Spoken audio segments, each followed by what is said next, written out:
অনেক দিনের একটা নেক ইচ্ছা পূরণ করলাম আমি নিজের টাকায়। আর নিজের টাকায় ইচ্ছা পূরণ করার মতো শান্তি কিন্তু আর কোথাও নাই। আলহামদুলিল্লাহ। আসসালামু আলাইকুম, কেমন আছো সবাই? আশা করি সবাই ভালো আছো। আলহামদুলিল্লাহ, আমিও আল্লাহর রহমতে ভালো আছি। তো তোমরা অনেকেই জানো আমি গ্রামের বাড়ি আসছি।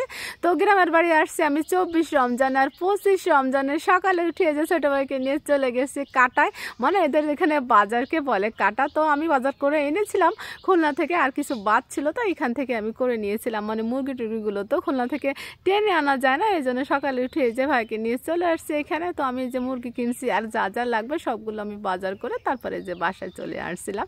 তো বাসায় আসার পরে কিন্তু আমার ভাই বোনরা সবাই আমাকে অনেক হেল্প করেছে। আর আমি গ্রামে আসলে আমার চাচাতো ভাই বোনরা যে যেখানে থাকুক না কিন্তু সবাই চলে আসে আমার কাছে। তো যাই হোক, আমি গ্রামে আসলে কিন্তু অনেক মজা হয়। তো এই যে সবাই মিলে কিন্তু কাটাকুটু করে সব কিছু গুছিয়ে দিয়েছে। আর এই যে বাবুর্চি হচ্ছে আমার ছোট চাচার ছেলে, আমিও অবশ্যই হেল্প করেছি তাকে, কিন্তু আমি বলে বলে দিয়েছি তাকে। তো প্রথমে কিন্তু সে পেঁয়াজ বেরেস্তা করে নিয়েছে, তারপরে আলু ভেজে তারপরে সব কিছু কিন্তু রেডি করে রেখেছে। আর এ পাশে এসে সব কিছু এই যে গুছিয়ে রাখছে, আর আমি বলে বলে দেবো আর সে এখন ম্যারিনেট করে দিবে।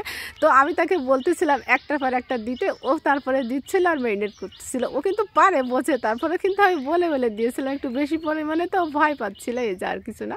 তো আমি যে একটা একটা করে বলে দিচ্ছি আর ও কিন্তু সব কিছু এই যে মাখিয়ে ঝুঁকে তারপর ম্যারিনেট করে নিচ্ছিল। আর রান্নাটাও কিন্তু আমরা দুই ভাই বোন মিলে করছি, মানে ও অর্ধেক করেছে আর আমি অর্ধেক করছি, দুই পাতিলে। তো এই যে সব কিছু দিয়ে কিন্তু ম্যারিনেটটা করে নিবে। প্রথমে টক দই দিয়েছে, পেঁয়াজ বেরেস্তা দিয়েছে, তারপর অনেকগুলো না কাঁচামরিচ দিয়েছে, যে শুকনো মরিচের গুঁড়া দিচ্ছে, তারপরে স্বাদ বুঝে লবণ দিবে। সবাই তো জানো যে বিরিয়ানির মাংস কীভাবে ম্যারিনেট করতে হয়, এখানে বলার কিছু নাই।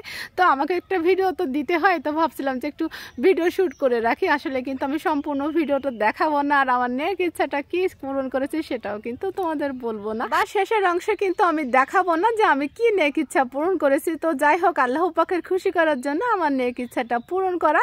তো এই যে সব মাংসটুকু কিন্তু সে ম্যারিনেট করে নিয়েছে। আমি আল্লাহ পাকের কাছে শুকরিয়া আদায় করি, আল্লাহ পাক আমাকে এটুকু তাওফিক দিয়েছে, আর আল্লাহ পাক যেন আমাকে আরও তাওফিক দেয়, আমি যেন আরও আল্লাহ পাকের শুকরিয়া আদায় করতে পারি, আর এভাবে আমার নেক ইচ্ছাগুলো আস্তে আস্তে করে আমি পূরণ করতে পারি। তো এই যে দেখো, ওই পেঁয়াজ বেরেস্তা করে রেখেছিল যে তেলগুলো, সেই তেলগুলো কিন্তু মাংসের সাথে দিয়ে দিয়েছি, দিয়ে তারপর সুন্দর করে মাংসটা ম্যারিনেট করে আমরা রেখে দিয়েছিলাম। রেখে দিয়ে সবাই যে যার মতো গোসল করে তারপর নামাজ কালাম পড়ে তারপর আমরা রান্না করতে এসেছিলাম। তো মাংসটা ম্যারিনেট করার পরে মাশাআল্লাহ মনে হচ্ছিল অনেক বেশি না লোভনীয় হয়েছিল।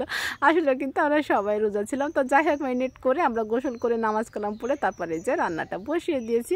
আমি পাশের চুলে না রাইস ভাজতেছিলাম, আর এ পাশের চুলে না আমার ওই চাচাতো ভাই হচ্ছে মাংসটা বসিয়ে দিয়েছে। তো রাইসটা ভাজা হয়ে গেলে তারপরে কিন্তু আমরা দুই পাতিলে নিয়েছিলাম, মানে মাংস অর্ধেক অর্ধেক করে দুই পাতিলি করে নিয়েছিলাম, রাইসটাও অর্ধেক অর্ধেক করে দুই পাতিলি করে নিয়েছিলাম। এক পাতিলে এতগুলো বিরিয়ানি রান্না করলে কিন্তু একদমই ভালো হবে না, এই জন্য এই সিস্টেমটা করে নিয়েছি। আমি চুলে রান্না করছি আর ও যে আলাদা চুলা বানিয়ে তারপরে ওই পাতিলে রান্না করছে। তো মাংসটা কিন্তু আমরা দুই ভাগে ভাগ করে নিয়েছি, রাইসটাও নিয়ে এভাবে কিন্তু দুই ভাই বোন রান্নাটা শেষ করেছিলাম। তার দুজনের রান্না কিন্তু দুই রকম হয়েছিল। আমার বিরিয়ানিটা একটু বেশি ঝরঝরা হয়ে গিয়েছিল আর ওটা না একটু নরম হয়ে গিয়েছিল, কিন্তু আলহামদুলিল্লাহ খেতে বেশ ভালো হয়েছিল। আর বাকিটুকু আমি দেখাবো না। আজ এই পর্যন্ত, সবাই ভালো থেকো আর আমার জন্য একটু বেশি বেশি দোয়া করো। আল্লাহ পাক যেন আমার নেক ইচ্ছাগুলো এভাবে পূরণ করে। আসসালামু আলাইকুম।